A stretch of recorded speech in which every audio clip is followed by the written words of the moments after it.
So after last night's game, it looks like Canada's 28-year-long cup drought is going to stretch for at least one more year. In the return of the Dom Ducharme, the Habs go full Gollum on him and just make everything absolutely miserable for their fan base. So minute 52 in, Jan Rutta scores his second of the playoffs, assisted by Palat and Hedman. That shot, I kind of thought Price should have had it. But I don't know, Tampa's done a good job of taking his eyes away in this series, and maybe that was the case there again. Maybe he was screened on it. Either way, it's 1-0 Lightning. And because nothing seems to go right for Montreal in this series, Eric Staal flips the puck over the glass. It's a delay of game penalty. Victor Hedman overpowers Price with a slap shot from about 55, 60 feet or so out. And it overpowers Price, like I said. It's one he should have had. It's a stoppable puck. You need to get that save at this time of year. It's 2-0 Tampa now. That one was assisted by Kucherov and Anthony Cirelli. But things wouldn't be all doom and gloom for Montreal in that first period, as Philip Deneau would score 11-16 into it. He finally gets himself on the board. He most importantly gets his team on the board. Shea Weber picks up the only assist on that, and Deneau brings a 3,500 to their feet. Speaking of the 3,500, I think it's an absolute shame that Montreal doesn't have more fans in the building. I think they should. I believe the Canadian vaccination rate for fully vaccinated people is like 33 or 34% at this point, at the time I'm recording this. So I'm not really sure what our Canadian government's excuse is now. I think they should have had at least 7,000 to 10,000 fans. I can see them making the argument against a full capacity, but if you got so many people crowded together outside anyways, why can't you let some of those in and have it be 7,000 to 10,000?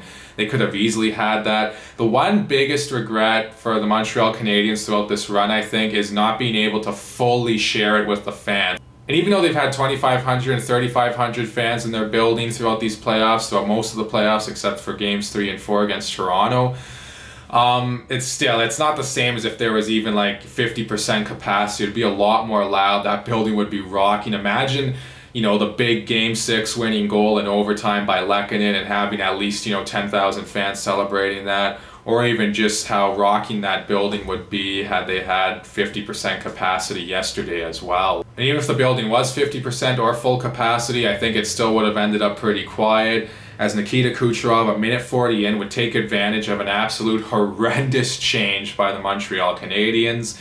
I believe it was Jeff Petrie who was caught getting off on the long change in the second period. Especially second period changes, you have to be 100% aware of who's going on and who's going off, because they left too early, the defense for Montreal, and that left Tampa with a 2-on-0, and Kucherov on a 2-on-0. I'm going to bet 10 out of 10 he's going to score, and that's exactly what he did there. Now it's 3-1 Tampa. Then 3:33 into the second period, Tyler Johnson would score to get Tampa up 4-1. That one was assisted by Matthew Joseph and David Savard.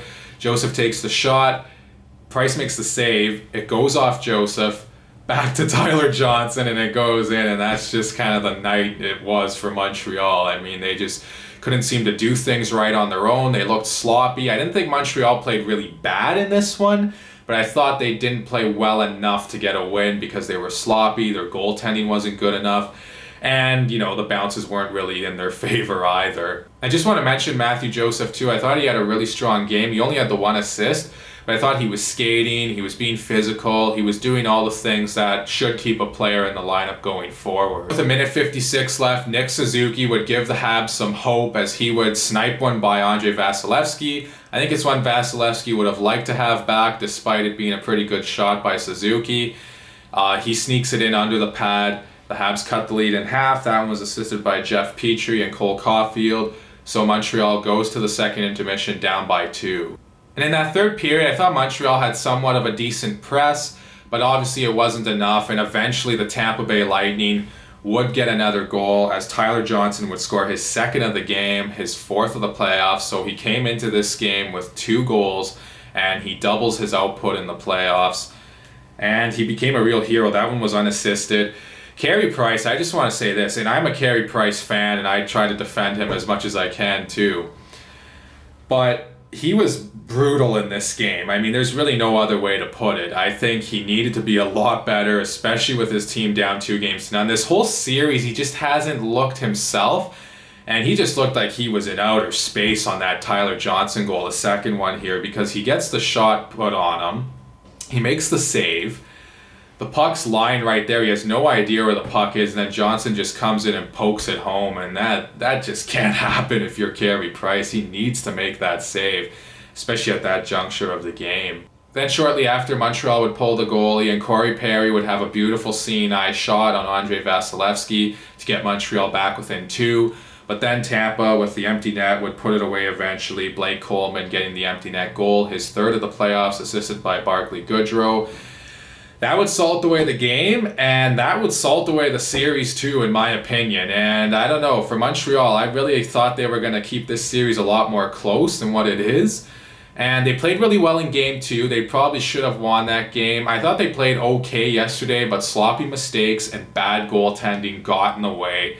And that's why we're having this conversation today. I could see Game 4 going either way Monday. I could see Montreal forcing a Game 5, and I could just as easily see Tampa hoisting the cup on Monday night.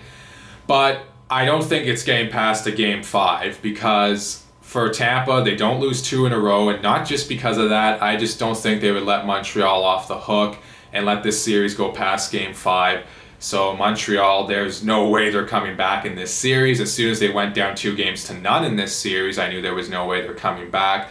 Tampa, you got to give them all the credit in the world. Yeah, it's been an untraditional path to back-to-back Stanley Cups, as they won in a very weird situation last year. This year, obviously a lot more normal, but still just playing the same teams in the divisions. But for Tampa, they had a lot of stiff competition. They faced a very good Florida team, a very good Carolina team, and even a very pesky New York Islanders team who could have won that series, but the Lightning obviously pulled it out.